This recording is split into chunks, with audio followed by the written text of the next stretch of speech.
This happened in the fall of 2017 in a small town called Cedarbrook up in northern Michigan. I was staying at my grandparents' old house after my grandfather passed away.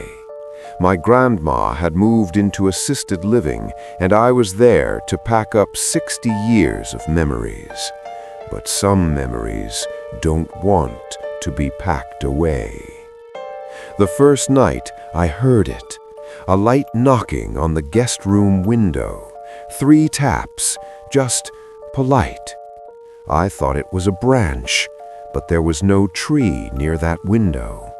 I shrugged it off. Grief does strange things to the mind. The next day, while cleaning the attic, I found a dusty box. It was labeled Megan, 1989. Inside were crayon drawings. One of them stopped me cold. It showed a little girl with red hair standing outside a window, waving.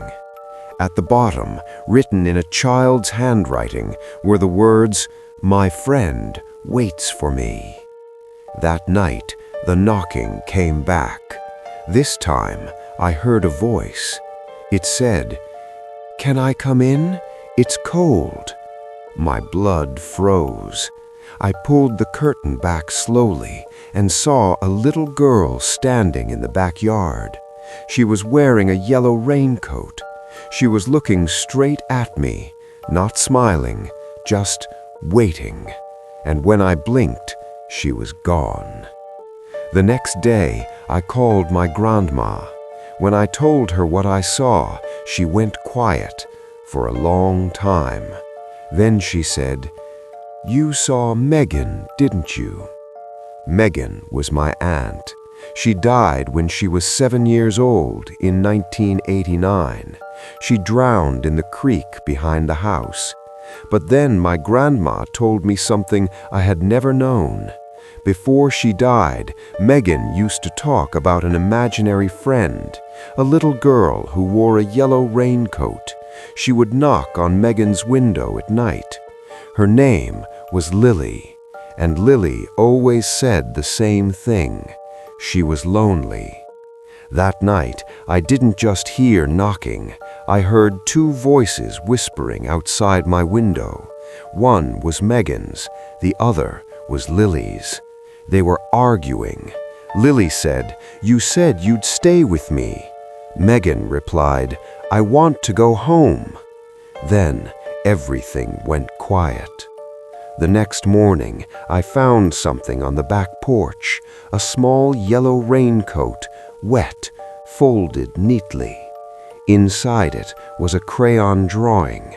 It showed 2 little girls holding hands, walking toward a creek.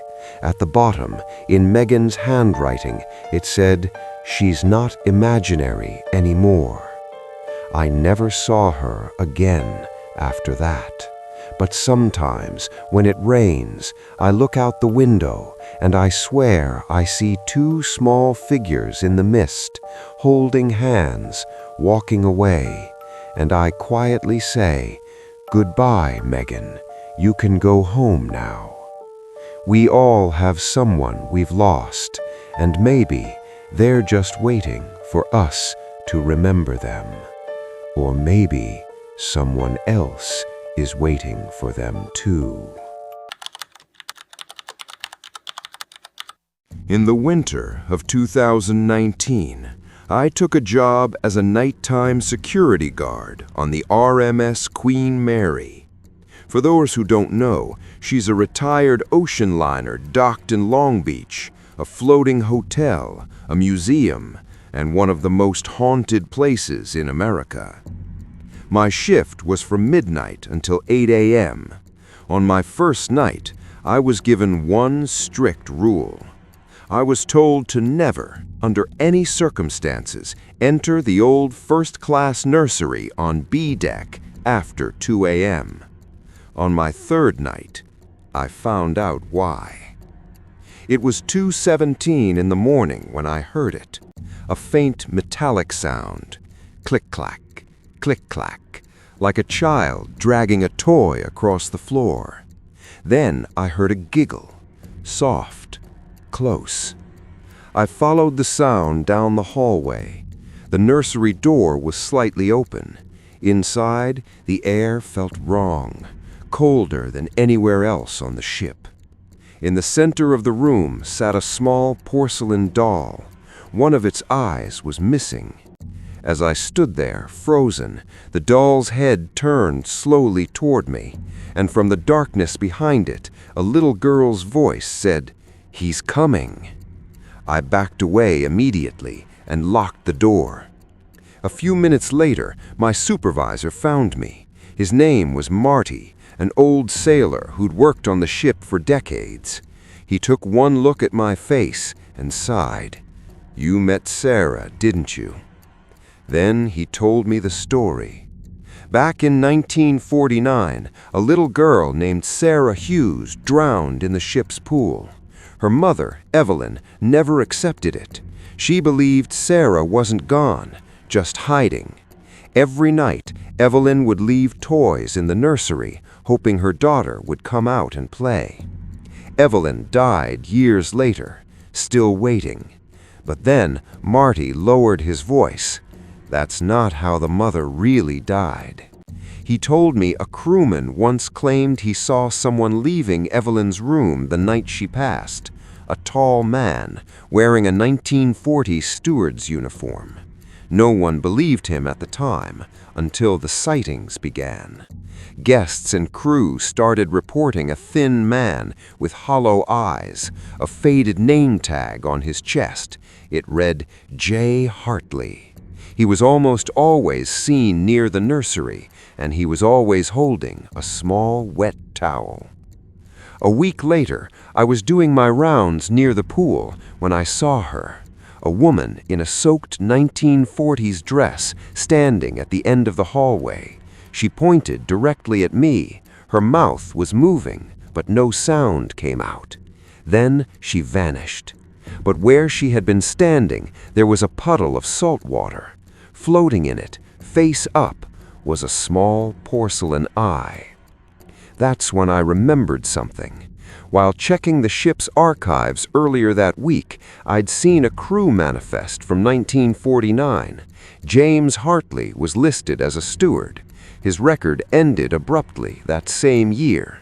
Next to his name was a note, dismissed after incident involving child. I never found out what that incident was, but I think I know. I think he followed Sarah to the pool. I think he watched her drown, and I think her mother knew. On my last night aboard the ship, I heard the music box again. I looked through the nursery window. The doll was gone. In its place sat two figures, a little girl in a wet dress and a woman holding her close. They weren't looking at me. They were looking at the door, behind me. I turned around. There was nothing there. But on the floor, wet footprints leading away, and a faint smell of sea brine and old wool. Whatever had been standing behind me was gone. I quit the next morning. Sometimes I still dream about that nursery, and in my dreams I hear Sarah's voice, clear as day. He's still here. He never left the ship. Maybe some ghosts aren't trapped. Maybe they're standing guard.